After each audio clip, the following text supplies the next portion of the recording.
हम लूसेंट की objective GK start कर रहे हैं। तो लूसेंट ऑब्जेक्टिव जीके स्टार्ट कर रहे हैं। तो लूसेंट ऑब्जेक्टिव जीके में सबसे पहले हिस्ट्री दे रखी है, तो हम हिस्ट्री स्टार्ट कर रहे हैं। तो सबसे पहले इंडियन हिस्ट्री, तो लेक्चर 1 है इंडियन हिस्ट्री इंट्रोडक्शन। इंट्रोडक्शन में अब हम कुछ क्वेश्चन पढ़ेंगे, क्वेश्चन को रट लो। Now history is the study of, history is the study of, तो भाई हिस्ट्री किस चीज़ की स्टडी होती है? पास्ट के बारे में पढ़ते हैं, तो ऑप्शन हो गया past. Now which who was the first Greek historian, तो Greek historian, first Greek historian था हेरोडोटस।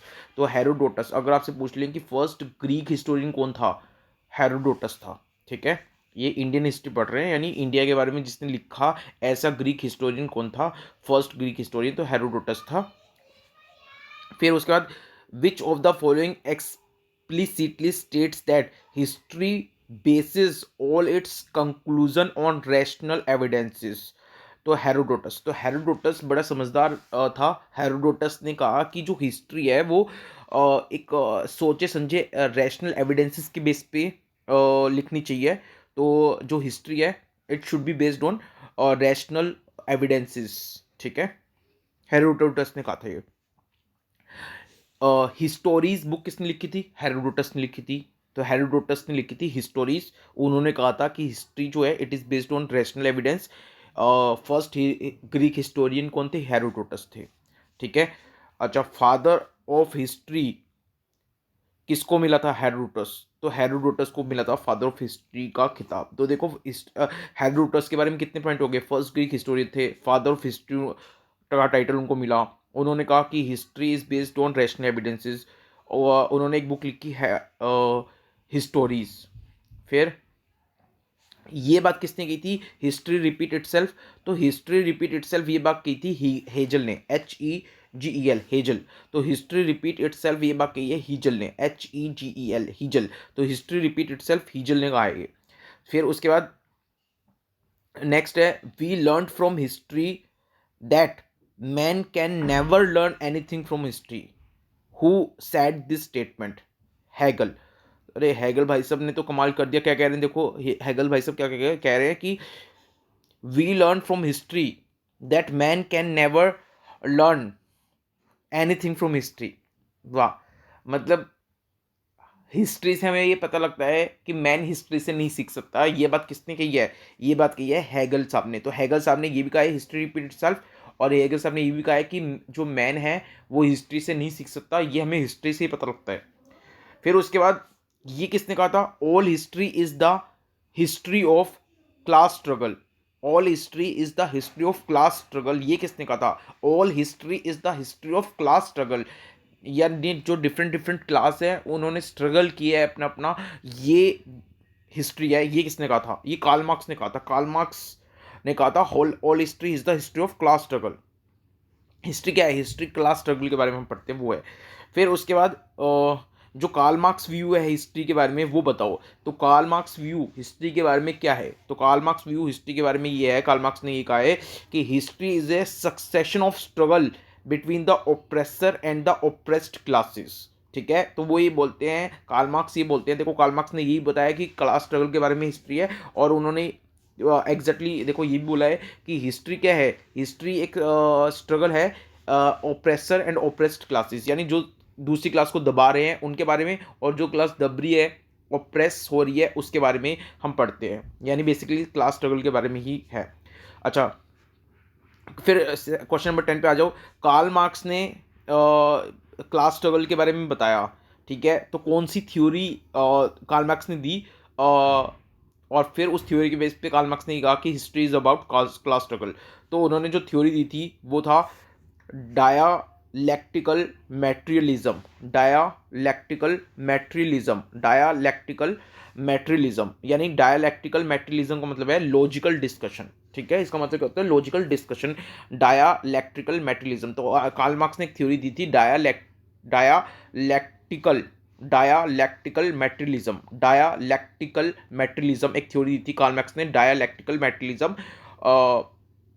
उस थ्योरी के बेस पे उन्होंने बताया था history is all about class struggle. Dialectical materialism का मतलब है लॉजिकल डिस्कशन। फिर नेक्स्ट है हिस्ट्री इज पास्ट पॉलिटिक्स। ये किसने कहा है? हिस्ट्री इज पास्ट पॉलिटिक्स, ये कहा है सीली ने। सीली, तो सीली तो सीली सीली बातें करेगा।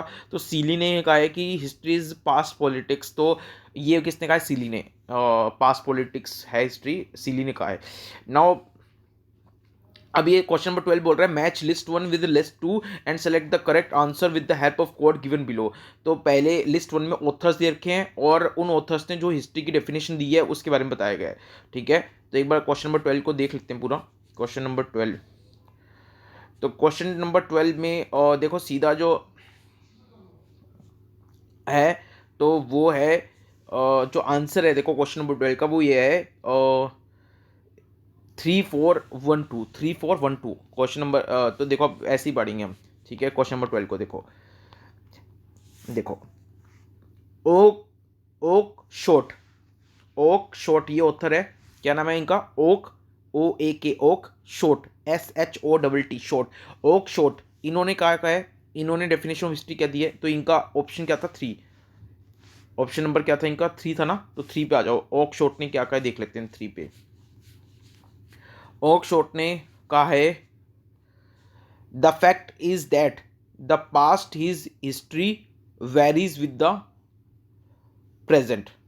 ठीक है, वैसे देखो मैंने लिख ही दिया है इसमें, एक बार दोबारा देख लो। देखो ऐसे देख लेते हैं डेफिनेशन ऑफ हिस्ट्री और उसके आगे मैंने नाम लिख भी दिया है। तो चलो ऐसे देख लेते हैं। देखो all history is history of thought, ये बात किसने कही है? ये बात कही है कॉलिंग वुड ने। कॉलिंग वुड ने, तो याद रख लो कॉलिंग वुड ने क्या बोला है? All history is the history of thought. All history is the history of thought किसने कहा है? कॉलिंग वुड ने। All history is the history of thought किसने कहा है? कॉलिंग वुड ने। कॉलिंग वुड ने क्या कहा है? All history is the history of thought. All history is the history of thought calling would ने कहा है। ठीक है, नेक्स्ट देखो। नेक्स्ट है history is her self simply a science no less and no more. तो कह रहे हिस्ट्री एक साइंस है, ना ज़्यादा ना कम। ये किसने कहा है? बुरी ने, BURY, बुरी ने कहा है। फिर next the fact is that the past is history varies with the present. तो कह रहा है कि हिस्ट्री एक पास्ट है जो वेरी करता है प्रेजेंट से। ये कहा है ओक शॉट ने। Oakeshott, OAKSHOTT। फिर नेक्स्ट है value of history is not scientific, it's value is educational. तो ये कह रहा है कि जो हिस्ट्री आप पढ़ते हो ये एजुकेशनल पर्पज के लिए पढ़ते हो। The value of history is not scientific, it's value is educational. तो ये बात किसने कही है कि value of history is not scientific, it's value is educational? ये बात कही है ट्रेविलियन ने, TREVELYAN, ट्रेविलियन ने। ट्रेविलियन ने, तो ट्रेविलियन ने क्या कहा है? Value of history is not scientific, it's value is educational, Trevelyan ने बोला है। ठीक है, फिर नेक्स्ट है who said this history is an unending dialogue between past and present. तो ये कहा है EH कार ने। तो EH कार, जो EH कार है इसने कहा है कि history is an unending dialogue between past and present. यानी बिना ना खत्म होने वाली भैंस है पास्ट और प्रेजेंट के बीच में हिस्ट्री। तो ये कहा है EH कार ने। फिर BC जो है वो उसका मतलब क्या होता है? BC का मतलब होता है बिफोर क्रिस्ट। AD का फुल फॉर्म क्या है? एनो डोमिनियम, मतलब after the birth of Christ. The year of 50 BC का मतलब क्या है? ईयर ऑफ 50 BC का मतलब है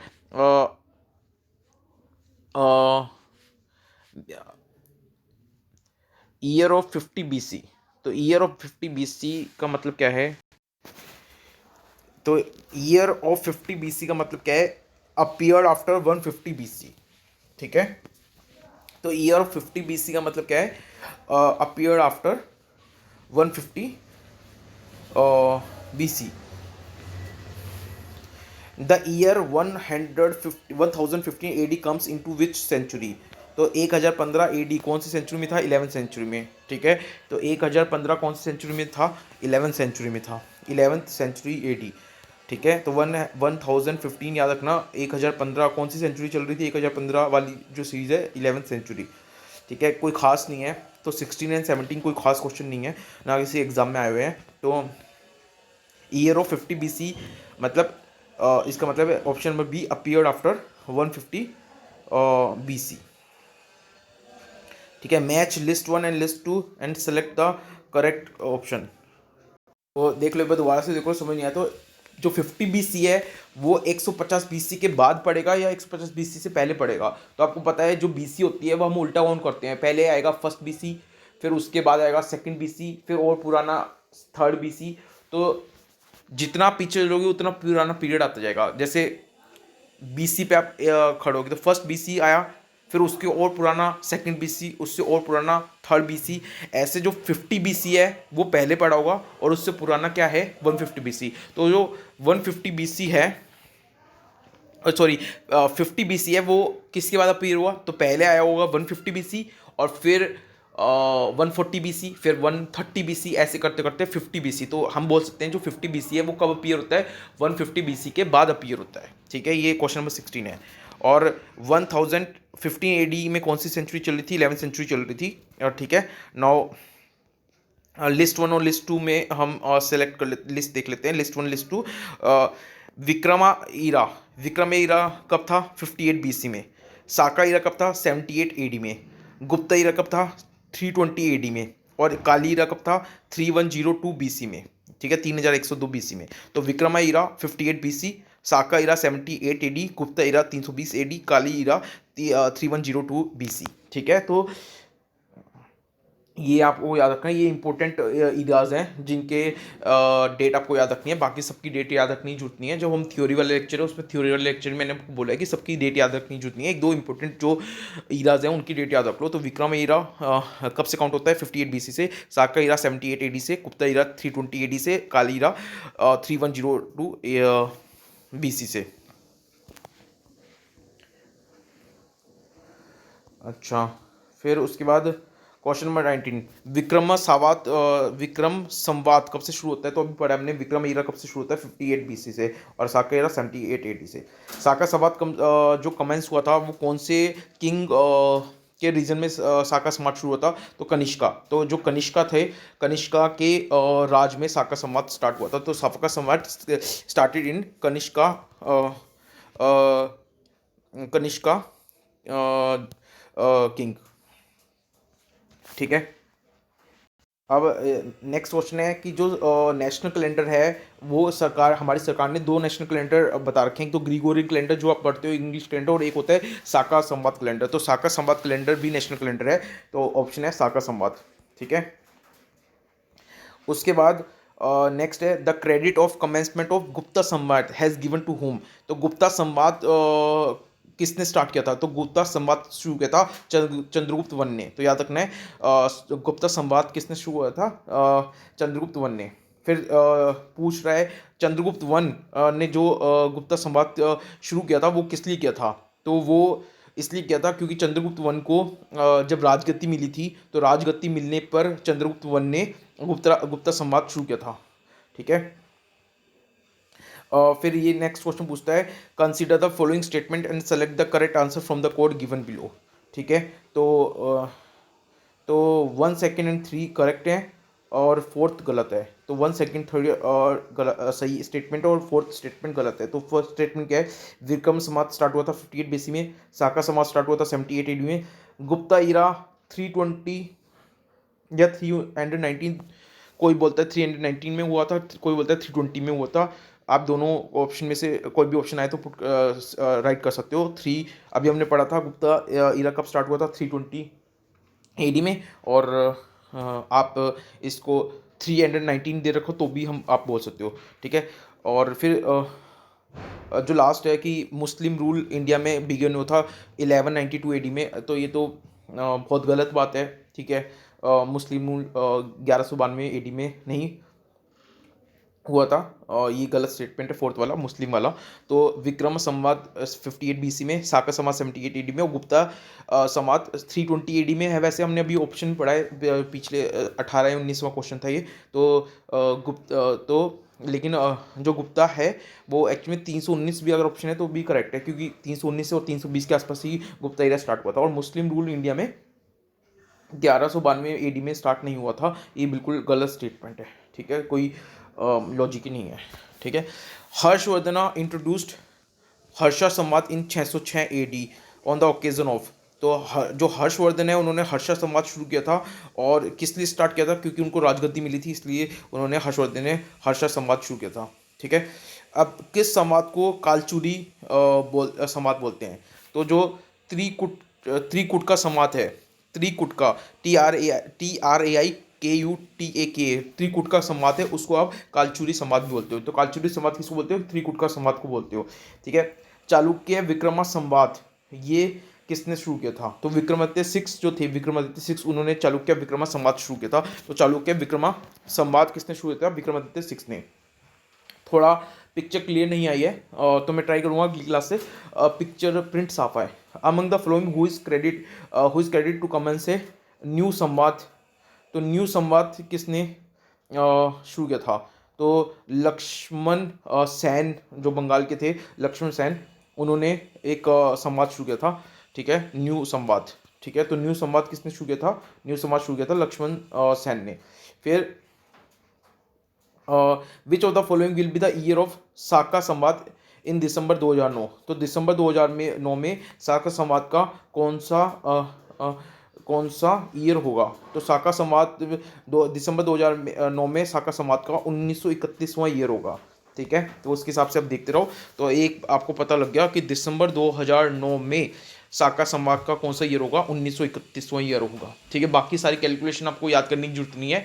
नहीं तो कुछ भी उठा के पूछ लेंगे कि विक्रमा संवाद अगर है तो कौन सा उसको कन्वर्ट करो फलाना संवाद में। तो ये सब टेक्निकल क्वेश्चन उसके जो रूल्स हैं वो बुक्स में बता भी नहीं रखे कैसे हैं, और कहीं आपको पढ़ने की जरूरत नहीं है। तो एक आधा क्वेश्चन अगर आया हुआ है तो उसको बस रट लो, अगर दोबारा आ जाए तो भगवान का नाम लेके टिक कर देना ना, अगर कुछ और पूछ ले तो स्किप कर देना यार ऐसा क्वेश्चन। ठीक है, तो बस इतना याद रट लो कि साका संवाद का दिसंबर 2009 में कौन सा ईयर था? 1931वां था। ठीक है, तो अगर अब मैंने रट लिया, अब मैं तुक्का कैसे लाऊंगा? अगर मेरे से पूछेंगे दिसंबर 2010 में साका संवाद का कौन सा ईयर है, तो मैं 1932 कर दूंगा, क्योंकि मुझे पता है दिसंबर 2009 में साका संवाद का 1931वां ईयर था। तो दिसंबर 2010 में साका संवाद का कौन सा ईयर होगा? 1932 होगा। और आपको पता है साका संवाद के बारे में ही पूछेंगे, क्योंकि साका संवाद हमारी गवर्नमेंट ने नेशनल कैलेंडर अडॉप्ट कर रखा है in addition to Gregorian calendar. ठीक है, फिर ये पूछ रहा है 2070 में विक्रमा संवाद को अगर आप कन्वर्ट करोगे साका संवाद में तो वैल्यू क्या आएगी? तो भाई रट लो इसको भी कि अगर आप विक्रमा संवाद 2070 को, यानी विक्रम संवाद को अगर आप साका संवाद में कन्वर्ट करोगे 2070 को तो क्या वैल्यू आएगी? तो ये आएगी 2013 AD, 2013 AD। ठीक है, बस इसको भी, ये कोई पेपर में नहीं आया हुआ। ठीक है, तो आएगा भी नहीं, बट याद कर लो बस, वैसे आएगा नहीं। ठीक है, तो 2070 Vikrama Samvat is converted into साका संवाद, तो वैल्यू क्या आएगी? 2013 AD। तो अब आपको पता है, देखो एक मिनट कैलकुलेशन करके देखते हैं कि जो विक्रमा संवाद था वो कब शुरू हुआ था? तो वो हुआ था 58 BC में, और साका संवाद शुरू हुआ था 78 AD में। ठीक है, तो इसके हिसाब से कैलकुलेशन करके देख लो कि 2070 को विक्रमा संवाद को कन्वर्ट कर रहे हो तो क्या बन रहा है? 2013 बन रहा है, 2013 बन रहा है। तो 2070 अगर 2013 बन रहा है तो फिर अगर पूछ लें कि 2080 कितना बनेगा, तो आप प्रोपोर्शनली देख लेना। 2070 अगर 2013 बन रहा है तो आप ऐसे देख लोगे, 2000 आपको पता लग गया 2070 क्या बन रहा है? 2013 बन रहा है। जब हम विक्रम संवाद को साका संवाद में कन्वर्ट करेंगे तो 2070 2013 बन जाएगा। लेकिन 2070 2013 बन जाएगा, तो 2080 कितना बन जाएगा? अगर पूछ लें तो 2080 बन जाएगा 2013 डिवाइडेड बाई 2070 इंटू में 2080, ऐसा करके निकाल देना। बाकी ऐसा क्वेश्चन आएगा नहीं, तुक्का लगाने के लिए बता रहा हूँ, मुझे भी खुद नहीं पता कैसे होगा कि नहीं होगा। ठीक है, नेक्स्ट है what is the difference between Vikrama era and Saka era. तो विक्रमा और साका ईरा के बीच में आप देखोगे तो 135 ईयर का डिफरेंस है, क्योंकि विक्रमा ईरा स्टार्ट हुआ था 58 BC में, और साका संवाद शुरू हुआ था 78 AD में। ठीक है, तो 135 ईयर का डिफरेंस है विक्रमा और साका संवाद में। ठीक है, फिर देखो, फिर नेक्स्ट है Badami rock inscription of Pulakeshin first. तो पुलकेशिन फर्स्ट एक राजा था। तो पुलकेशिन फर्स्ट जो है, तो पुलकेशिन फर्स्ट में बदामी रॉक इंस्क्रिप्शन है जो वो उसका डेट है साका ईयर में 465 का। अगर उसको हम विक्रमा संवाद में कन्वर्ट करेंगे तो क्या आएगा? तो यार मतलब बेसिकली वो कन्वर्जन के क्वेश्चन पूछ रहा हूँ। कन्वर्जन क्वेश्चन नहीं ये यूपीएससी में आया हुआ है, जनरली वो पूछते नहीं है, बट अब यहाँ पे भी रटने वाले काम ही करने पड़ेंगे। क्या काम करने वाले होंगे? देखो यहाँ पे आपको क्या करना पड़ेगा, यहाँ पे आपको करना पड़ेगा, देखो उसने बोला है अब विक्रम से अब आप साका से विक्रम में कन्वर्ट करोगे, ठीक है। तो तो 400 साका से आप विक्रम में कन्वर्ट कर रहे हो, तो आपको पता है 465 क्या बन जाएगा, 600 बन जाएगा। तो 465 अगर 600 बन जाएगा तो उसके हिसाब से बस ये फिगर याद रख लो और इंटरपोलेशन लगा के आंसर निकाल देना कि आपको पता है साका 465 साका को कन्वर्ट करेंगे विक्रम में तो क्या बन जाएगा 600। तो 465 600 बन गया। तो एक कितना बन जाएगा 600/465, और फिर जो पूछेगा वो कितना बन जाएगा तो मल्टीप्लाई कर देना, ऐसे प्रोपोर्शनेटली याद रख लेना। बाकी मैं तो अगर पेपर देने जाऊंगा तो मैं तो ये सब याद करके नहीं जाऊंगा, एक आधा क्वेश्चन आएगा तो स्किप कर जाऊंगा, क्योंकि इसमें अपना दिमाग लगाऊंगा तो फिर बाकी क्वेश्चन छूट जाएंगे। तो भाई, और जिसको लगता है कि मेरे को कैलकुलेशन सीखनी है तो बुक्स हैं, उन बुक्स में किसी बुक में कैलकुलेशन सिखा रखी हो कैसे कन्वर्ट करना है आपको, तो आप कन्वर्ट करके देख लेना, ठीक है, कैसे कन्वर्ट करना है, ठीक है। बाकी नाउ नेक्स्ट है 2063 Vikrama Samvat is mentioned in the calendar of Rajasthan government, it it's Saka Samvat would B, ठीक है। तो अब वही बोल रहे हैं 2063 विक्रम संवाद को आप साका संवाद में कन्वर्ट करोगे तो क्या आएगा। तो बस मैं तो इस क्वेश्चन से एक ही बात सीखूंगा कि जो विक्रम संवाद है वो राजस्थान गवर्नमेंट के राजस्थान गवर्नमेंट के रिकॉर्ड्स में मेंशन है, यानी अगर पूछ लें विक्रम संवाद इंडिया में कौन सी गवर्नमेंट ने फॉलो कर रखा है या कंसीडर करते हैं वो लोग कई बार, तो कौन सी गवर्नमेंट ऐसी है इंडिया में जो विक्रम संवाद को भी कहीं कहीं जगह कंसीडर कर लेती है, तो वो हम बोलेंगे राजस्थान गवर्नमेंट है। बाकी कन्वर्जन का मैं स्किप कर रहा हूँ, कन्वर्जन वाले क्वेश्चन आप खुद देख लेना, मैं तो क्या तुक्केबाजी करूँ इसमें, तो जो फैक्ट हैं वो देखेंगे। बाकी कन्वर्जन अगर आप बोलोगे तो मैं एक बार कन्वर्जन को पढ़ लूँगा कैसे कन्वर्ट करते हैं, और फिर आपको सिखा दूंगा कि कैसे एक ईरा को दूसरे ईरा में कन्वर्ट करते हैं, कैसे विक्रम को साका में कन्वर्ट करेंगे, कैसे साका को गुप्ता में करेंगे। अगर आप मुझे बोलोगे तो मैं फिर एक बार पढ़ के खुद कैलकुलेशन सीख के फिर आपको कैलकुलेशन सिखा दूंगा। मुझे लगा इंपॉर्टेंट नहीं है इसलिए मैंने खुद भी कैलकुलेशन कभी आज तक पढ़ी नहीं कैसे करते हैं कन्वर्ट, ठीक है, तो ना दिमाग लगाया, ठीक है। तो आप हो सकता है बहुत ईजी भी हो, ठीक है, किसी को ऑलरेडी आता हो बहुत इजी हो और वो बोले कि ये तो बहुत इजी है, बट मैंने अपना दिमाग नहीं इस मतलब लगाया ही नहीं इसमें, ठीक है। अब इजी है कि मुश्किल है मुझे पता नहीं, बट खैर इसको छोड़ देता हूँ। क्वेश्चन नंबर 34 देख लो। In archaeology stratigraphy is used to comprehend which of the following. तो आर्कियोलॉजी में जो आर्कियोलॉजी है उसमें स्टैटिग्राफी हम जो यूज़ करते हैं वो किस चीज़ को समझने के लिए करते हैं।